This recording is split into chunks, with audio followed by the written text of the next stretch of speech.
दोस्तों आप लोग इस राक्षस को ध्यान से देखो। देख लिया पर कुछ नोटिस किया आपने? ये 150 किलोमीटर जितना बड़ा राक्षस ये वही राक्षस है जिसका नाम चिक्सुलप क्रेटर है। और इसी राक्षस ने 60 मिलियन साल पहले डायनासोर का नामो निशान धरती से मिटा दिया था और अब इंसानों का भी नामो निशान मिटा सकता है। क्योंकि स्पेस में हो रही हरकत से नासा जैसी बड़ी बड़ी स्पेस एजेंसी भी हैरान है और डरी हुई है। लेकिन ऐसा क्यों, ये जानने के लिए बने रहो इस वीडियो के एंड तक मेरे साथ। तो हेलो गाइस, चलिए शुरू करते हैं कैसे हो सकता है मानव का इस धरती पर से अंत। वैसे दोस्तों स्पेस में बहुत सी चीज है और उसमें से एक है चलता फिरता राक्षस जिसे एस्ट्रॉइड कहते हैं, जो अगर धरती से टकरा जाए तो क्या हो सकता है आपको पता है। वैसे ये धरती के करीब आते जाते रहते हैं पर टकराते नहीं, क्योंकि वो पृथ्वी के एटमॉस्फेयर में एंटर करते ही नष्ट हो जाते हैं। पर नासा इन दोनों एक चीज से बहुत हैरान है, क्योंकि नासा ने 27 फरवरी 2023 को रिसर्च करा था, जिससे पता चला था कि 2047 से 2054 तक 1048 एस्ट्रॉइड के धरती के करीब आने के चांसेस है। और नासा के रिस्क लिस्ट में जो 9 एस्ट्रॉइड है उसमें से पहले नंबर पर जो एस्ट्रॉइड है वो टोरिनो और पैलेर्मो स्केल में ट्रेंड कर रहा है। वो है 2023 DW, जो कि 160 फीट का एस्ट्रॉइड है। मतलब ये एक ओलंपिक वाले स्विमिंग पूल जितना बड़ा है। ये करंटली पृथ्वी से 2,09,43,701 किलोमीटर की दूरी पर है और सूरज को 88,632 किलोमीटर पर आवर की स्पीड से ऑर्बिट कर रहा है,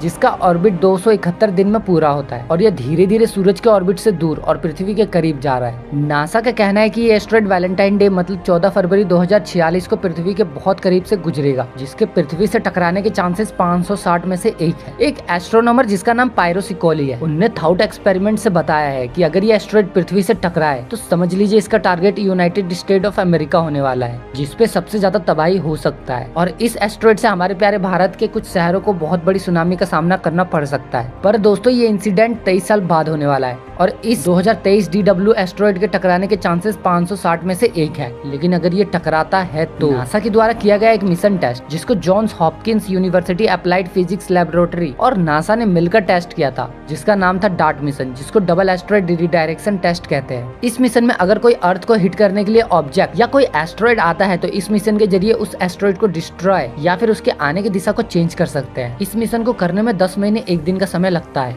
पर ऐसा नहीं है कि हिस्ट्री में एस्ट्रॉइड नहीं गिरे हैं। सेम इसी साइज का एक मेटेओर धरती से टकराया था, जिससे एक क्रेटर बना, जो कि आज भी एरिजोना में देखा जा सकता है, जिसने 570 फीट गहरा और 1 किलोमीटर चौड़ा गड्ढा कर दिया था। करीब आज से 115 साल पहले 30 जून 1908 में रसिया के तुंगुस्का नदी में एक एस्ट्रॉइड गिरा था, जिससे 10 किलोमीटर के दायरे में 80 मिलियन ट्रीज जलकर राख हो गए थे। और फिर 15 फरवरी 2014 में रसिया के चिलेबान रीजन में सुबह सुबह एक मेटेओर मंडराता हुआ दिखाई दिया था, जिसकी चमक सूरज से कई गुना ज्यादा थी। पर यह मेटेओर पृथ्वी के एटमॉस्फेयर में ही ब्लास्ट हो गया था और इस धमाके को 26 किलोमीटर तक सुना गया था, जिसका असर इतना था कि 1500 पीपल हैवीली इंजर्ड हो गए थे और 7200 बिल्डिंग्स डैमेज हो गई। ये मेटेओर सिर्फ 20 मीटर का था, लेकिन हिरोशिमा बॉम्ब से 30 गुना ज्यादा खतरनाक था। और जब एस्ट्रॉइड की बात आती है तो इसमें हाजर्ड स्केल बहुत सुनने को मिलता है, क्योंकि ये स्केल धरती में आने वाले ऑब्जेक्ट या खतरे को रिप्रेजेंट करता है। शुरू में मैंने 2 स्केल की बात करी थी, जिसमें से टोरिनो स्केल और पैलेर्मो स्केल है। पैलेर्मो स्केल एक एल्गोरिथम स्केल है जो एस्ट्रोनॉमर द्वारा most of the time use किया जाता है। इस स्केल की वैल्यू +2 से लेकर -2 होती है। जितनी वैल्यू ज्यादा होगी उतना ज्यादा इम्पैक्ट होगा। अगर कोई एस्ट्रॉइड का पैलेर्मो स्केल +2 है, मींस उसके टकराने के चांसेस 100 टाइम्स ज्यादा है। और 99942 एपोफिस एस्ट्रॉइड का पैलेर्मो स्केल में वैल्यू 1.1 है, जो one of the most dangerous asteroid है, जो 2029 में पृथ्वी के बहुत पास से गुजरेगा। और ये एस्ट्रॉइड ऐसा राक्षस है जो इंसानों को पूरी तरह से अंत कर सकता है। और 2023 DW का पैलेर्मो स्केल वैल्यू